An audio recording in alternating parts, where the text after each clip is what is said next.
Hi, welcome to the Sugar Freedom Channel. I'm Katherine Gordon. It is week 10 of my carnivore experiment, and I'm glad you've joined me because I'm going to share some of my results and some of my discoveries as I try to do each week. Why did I go carnivore in the first place? Couple of reasons. I lost over 70 pounds more than 10 years ago. So what I am after is long-term weight maintenance. I know that that's not the most exciting topic on the internet today. A lot of people are trying to figure out how to lose weight, how to lose fat.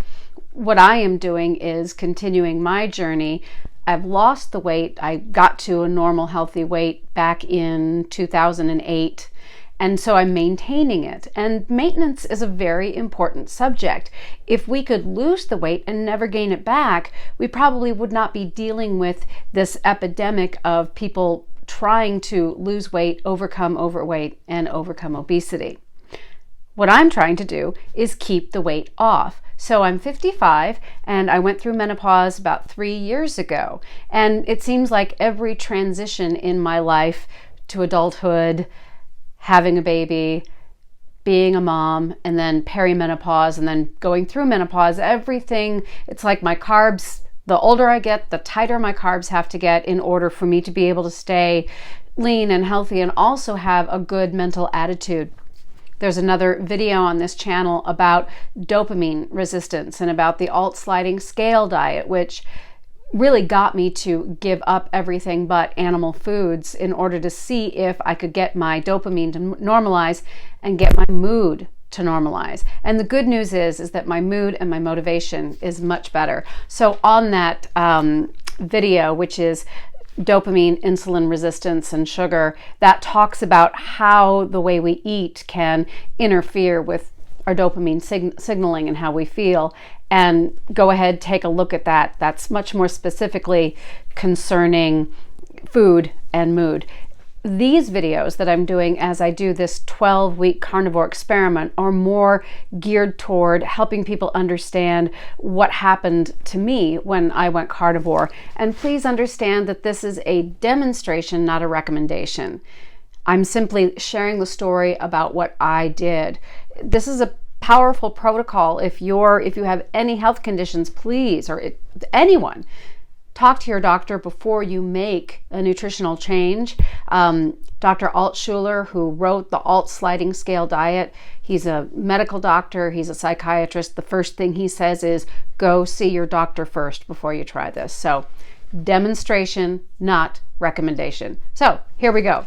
My mood has been very, very good. It's been an excellent week in terms of basically just eating animal sourced foods, except for the stevia that I do use in my coffee, because I do use liquid stevia in my coffee. Everything else has been animal sourced: meat, eggs, fish, and dairy. And the dairy has been the heavy cream that I put in my coffee, and then also cheese. So let's get right into the cheese factor. And the truth is that I can have weight loss or I can have cheese. I can't have both. If I'm trying to get leaner and tighter and lighter, which I am a little bit, about 5 more pounds, the cheese has got to go. I keep experimenting with it. I keep trying, and it keeps causing me trouble. I'll give you an example. The day before yesterday, I was making a meal for my son, and I put some cheese on his plate. He's never had a weight problem. He's never been obese, and so he eats a mixed diet. And I decided, I'm going to put some cheese on my plate too. Well, by the end of that afternoon, I was wondering, why am I so hungry? And I realized, once I start the cheese, my appetite comes back. So I'm leaving that out, but I'm doing really well with eggs and beef and chicken and pork and bacon and some fish, including things like shrimp and salmon. So as long as I stick to those, I'm completely happy. I'm completely content. What did I have this morning?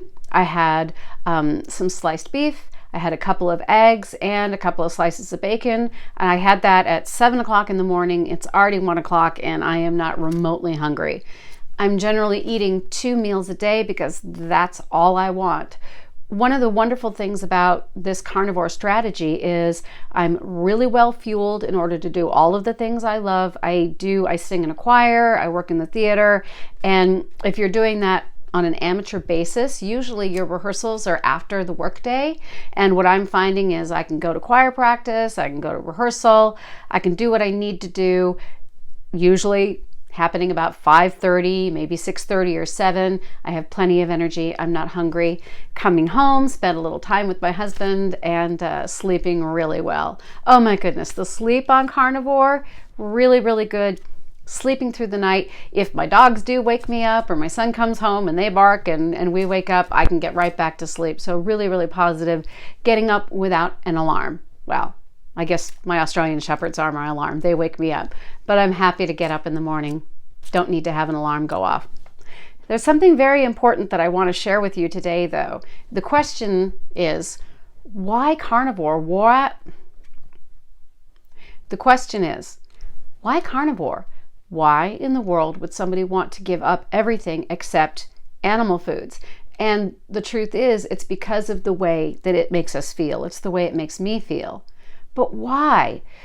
10 years ago, 11 years ago, I could simply eliminate sugar and then grains and do really well. I lost all the weight that I wanted. I felt really fantastic. I was still eating lots of vegetables. I was eating low sugar fruits. I was eating some cheese and nuts, but not too many. And I was doing really well.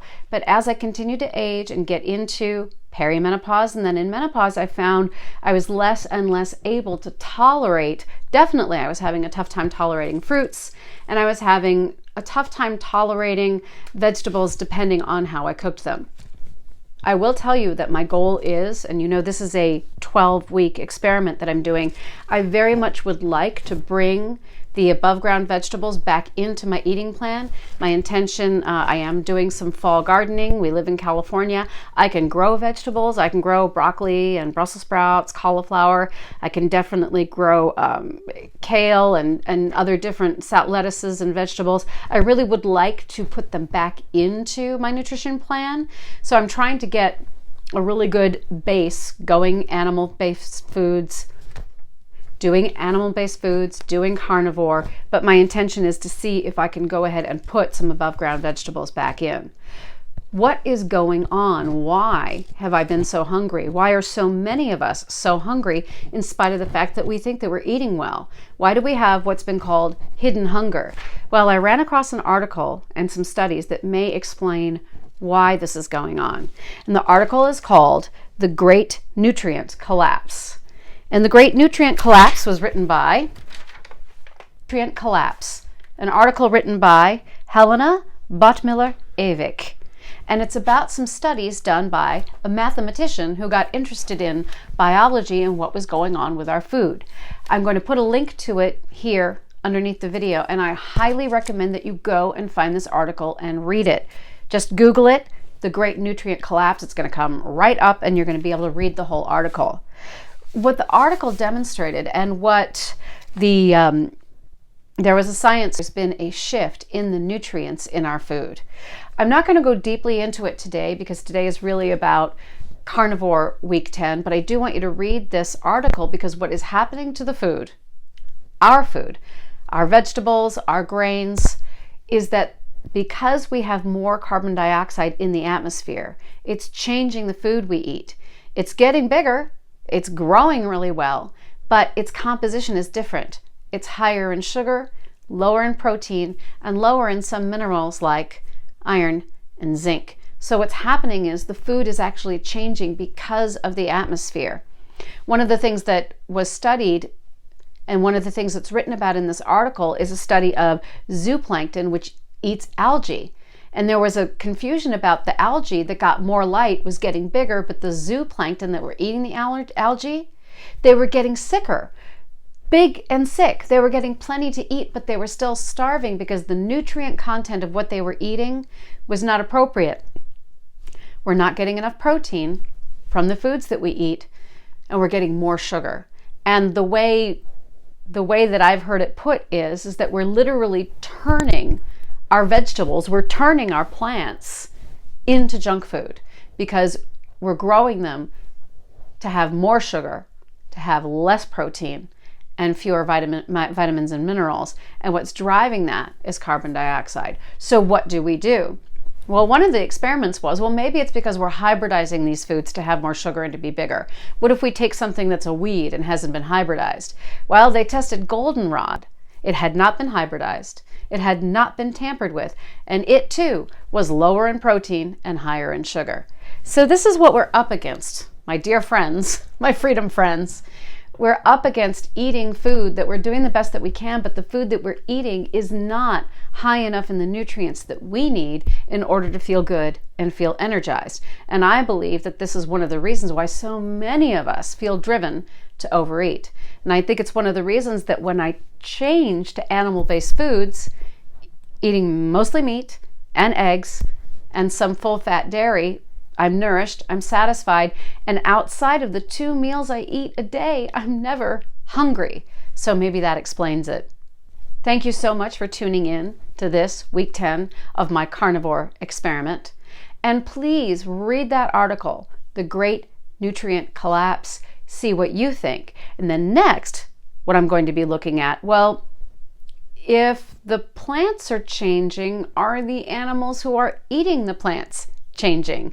And are we getting the same amount of nutrition from, if you do eat animals, from the animals we eat? And it appears that, well, yeah, it does seem to be working, because when I eat mostly meat, I eat less of everything, including meat. And so that seems to say to me that the animals that we're eating, the beef, the chicken, the eggs, that they are staying as nutrient dense as they were. But that's one of the things I'm going to be looking into in the next week. Going to be coming back next week with another installment. It'll be week 11, and then there'll be one more week, and then I'm really excited to start trying to buy some local vegetables that grow above the ground, start growing some of my own vegetables, and see if I can start carefully adding some of these foods back in. Thanks for watching. I hope you'll like, I hope you'll subscribe. If you have some friends who are curious about this whole carnivore thing, and I'll be back and I'll see you soon. Have a wonderful week. Bye-bye, everybody.